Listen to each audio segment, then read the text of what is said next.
안녕하세요. 학부모 정책 강사 물고 이민혜입니다. 이 영상을 보고 있다는 것은 학부모 운영위원이나 학부모의 임원으로 활동하기로 결심했다는 거겠죠? 마음먹기까지도 큰 결심이었는데 신청서를 보고 또 한 번 앞이 막막하신 분들도 계실 거예요. 입후보 소견서도 써야지, 지원자가 많아 경선을 하게 되면 학부모들 앞에서 소견 발표도 해야 하고, 긴장되고 떨리고 또 걱정되는 분들을 위해 조금이나마 도움드릴 수 있는 영상을 준비해 봤습니다. 아마 학부모 운영위원과 학부모의 임원 모두 신청하시는 분도 계실 거예요. 학부모의 임원과 학교 운영위원을 함께 활동하면 바쁘기는 하지만 학부모들 의견을 바로 학교 운영에 반영할 수 있다는 장점이 있어서 교육청에서는 운영위와 학부모의 임원의 겸직을 권고하기도 합니다. 물론 지역 교육청마다 차이가 있기는 해요. 제가 경험한 바로는 겸직을 하는 것이 각각의 활동에 훨씬 도움이 되더라고요.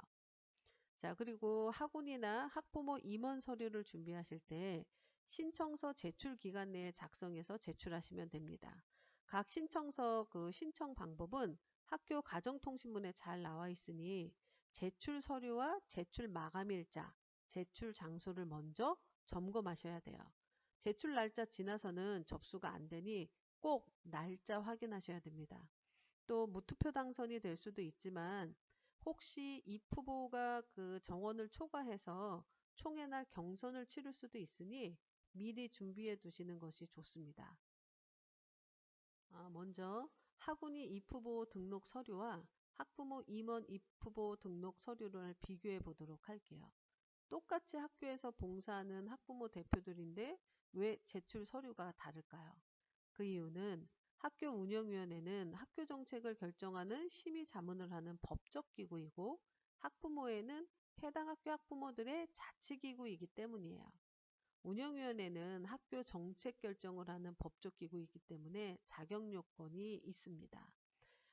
국가공무원법 제33조 결격사유에 해당하지 않아야 하고 다른 학교의 운영위원을 겸직해도 안 되고 너무도 당연하지만 성폭력 범죄 경력도 없어야 돼요. 이를 확인하기 위해서 입후보자 등록소에 본적을 기재하고 행정정보 동의서를 제출하는 거예요.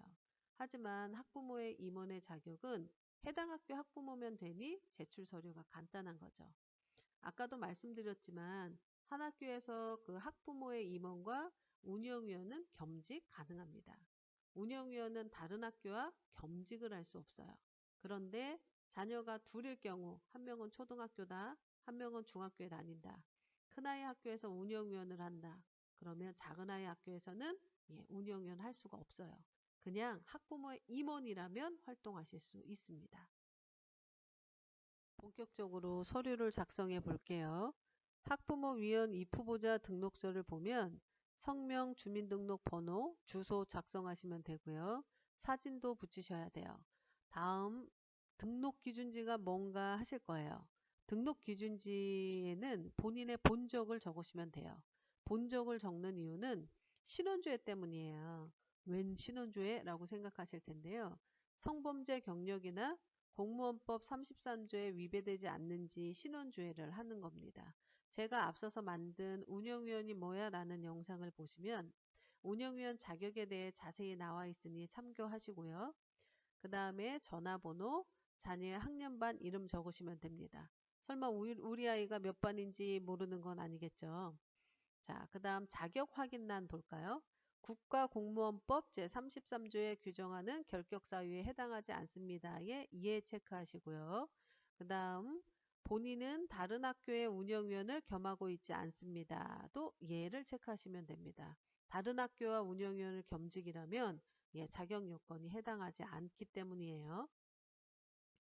그 다음 본인은 지위를 남용하여 학교 관련 업체 일이나 알선을 하지 않습니다. 에도 예 체크하시면 됩니다. 운영위원은 학교 운영에 관한 모든 것을 심의나 자문을 하는데요. 그 중에 예결산도 심의 자문을 하기 때문에 학교 운영위원이 그 지위를 남용해서 해당 학교와 거래 등을 통해 재산상의 권리나 이익을 취득하거나 다른 사람을 위해서 그 취득을 알선할 경우 또 운영위원회에서 자격을 상실할 수 있으니까 꼭 명심하셔야 됩니다. 그 다음 경력과 직업을 작성하시면 되고요. 경력은 운영위원이나 학부모회 임원, 반대표 등 활동하신 경력을 적으시면 돼요. 없으시다면 과거 경력 중에 교육에 관련된 경력을 적으시면 되고요. 그래도 없다 라고 하면 작성 안 하셔도 됩니다. 그런데 이제 조금이라도 있다라고 하면 적는 게 아무래도 좋겠죠. 그 다음에 학부모의 임원 입후보자 신청서는 크게 뭐 이렇게 어려운 게 없습니다. 그냥 작성을 하시면 될 것 같아요.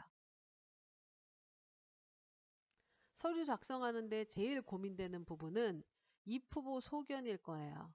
입후보 하는데 나의 각오 정도 기재하면 되는데요. 보통은 이렇게들 많이 쓰시더라고요. 좋은 학교를 만들기 위해 노력하겠습니다. 뭐 학교에 도움이 되도록 노력하겠습니다. 늘 수고하시는 선생님들의 노고에 힘을 더하고자 입후보합니다.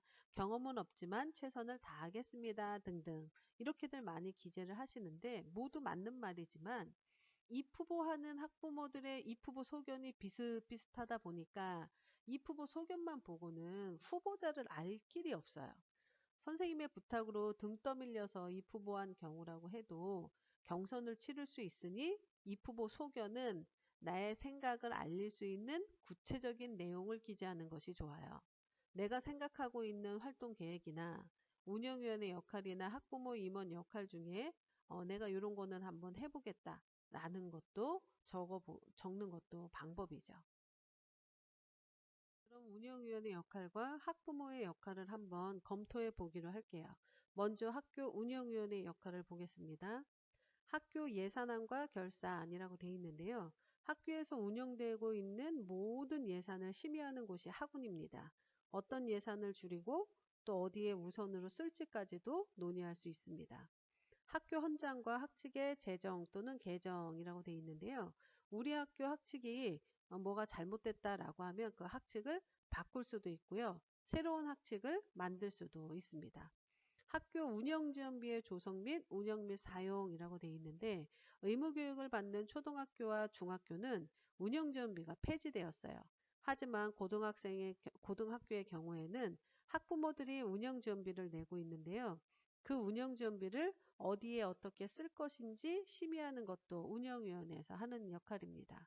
학교 급식, 또 학교 교육과정의 편성 운영, 교복, 졸업앨범 등 학부모들이 경비를 부담하는 건 역시 운영위원회에서 심의하고요. 공모교장의 그 임용 방법, 평가 역시 운영위원회에서 심의합니다. 학교 운동부 구성이나 운영, 그 밖에 학교 운영에 관한 모든 것을 학교 운영위원회에서 심의 자문하고 있어요. 공립학교는 운영위원회에서 심의를 하고 사립학교에서는 자문을 한다는 거 저번 영상에서 자세히 설명드렸으니 잘 모르겠다라고 생각하시는 분들은 영상 참고하시면 되겠습니다. 학부모의 역할을 한번 보겠습니다. 학교 운영에 대한 의견 제시라고 되어 있는데요. 학부모에서는 의견만 제시할 수 있습니다. 운영위원회와 그 학부모의 가장 다른 점이 이 지점이죠. 운영위원회에서는 학부모회에서 건의한 안건에 대해 논의하고 심의를 하게 됩니다. 그래서 학부모회에서는 그 학교 운영에 대한 의견만 제시할 수 있다라는 거, 그 점을 알고 계시면 될 것 같고요. 그 다음에 학교교육 모니터링이라고 되어 있는데 예를 들어서 이 모니터링 그 공개 수업 같은 것을 말합니다.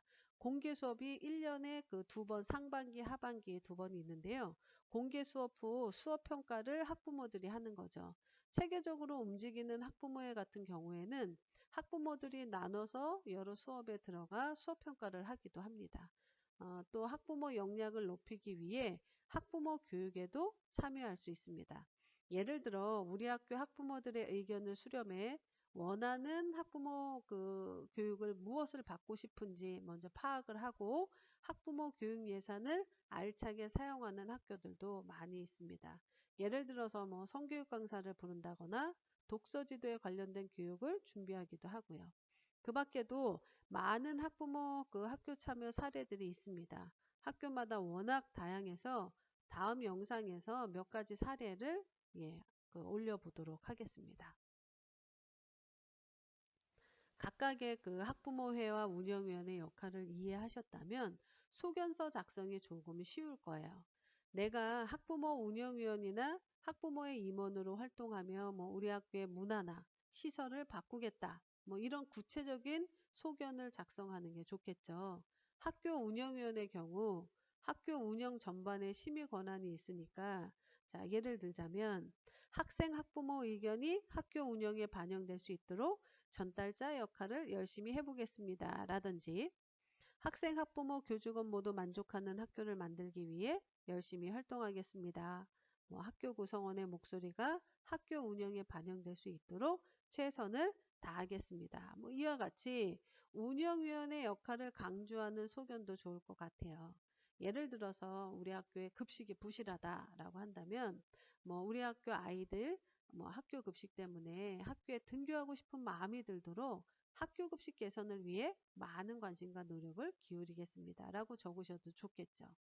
그런데 이런 구체적인 내용을 적을 때는 학교가 너무 불편하지 않는 내용으로 적으셔야 돼요. 만약에 학교 급식이 엉망이니 개선을 위해 노력하겠습니다. 라고 직설적인 표현을 한다면 학교 급식에 나름 만족하는 학부모님들께서는 불신으로 다가갈 수도 있으니 신중하셔야 돼요. 학교에서 생활하기 편한 교복 도입을 위해 교복 디자인 변경을 추진해 보겠습니다.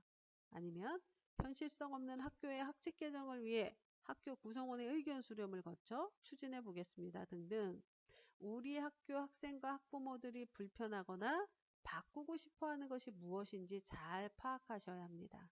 그러기 위해서는 많은 학생과 학부모들과 소통을 하셔야겠죠.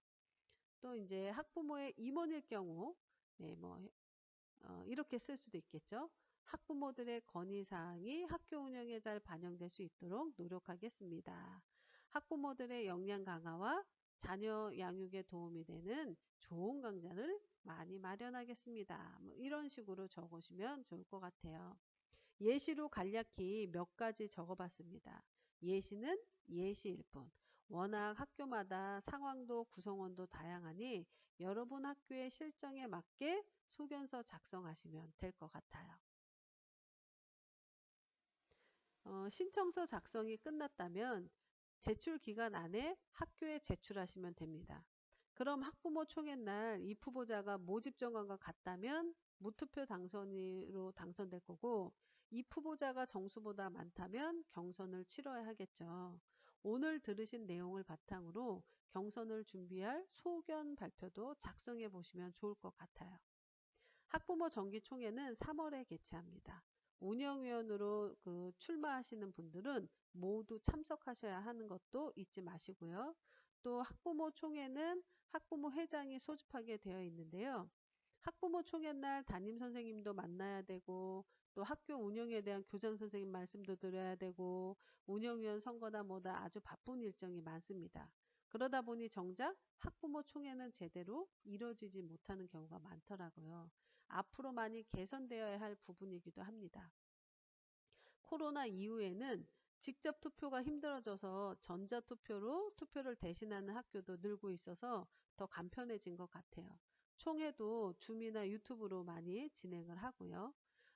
간혹 가다가 입 후보자가 많은데도 불구하고 선거를 치르려면 학교 선생님들의 일이 많아진다고 알아서 후보들을 정리해서 정원 내로 만들어 갖고 경선을 안 하려고 하는 학교도 있어요. 이런 경우는 초중등 교육법을 어기는 행위이니 문제 제시하셔야 됩니다. 번거롭고 귀찮더라도 경선을 치러서 우리 학교 학부모들의 대표를 뽑을 수 있는 문화를 만드셔야 돼요. 그래야 우리 아이들의 학교 문화도 건강한 문화로 자리 잡을 수가 있습니다. 다음 영상은 4월에 열리는 첫 운영위원 회의나 학부모회 운영 방법에 대해 준비해 보겠습니다. 여러분 모두 경선에 승리하시길 바라며 오늘의 영상을 마치겠습니다. 궁금한 점이 있으면 댓글이나 영상 아래 설명란에 있는 메일로 주시면 답변 드리도록 하겠습니다. 도움이 되셨다면 구독, 좋아요 눌러주시고요. 학부모 정책 강사 물고 이민혜였습니다.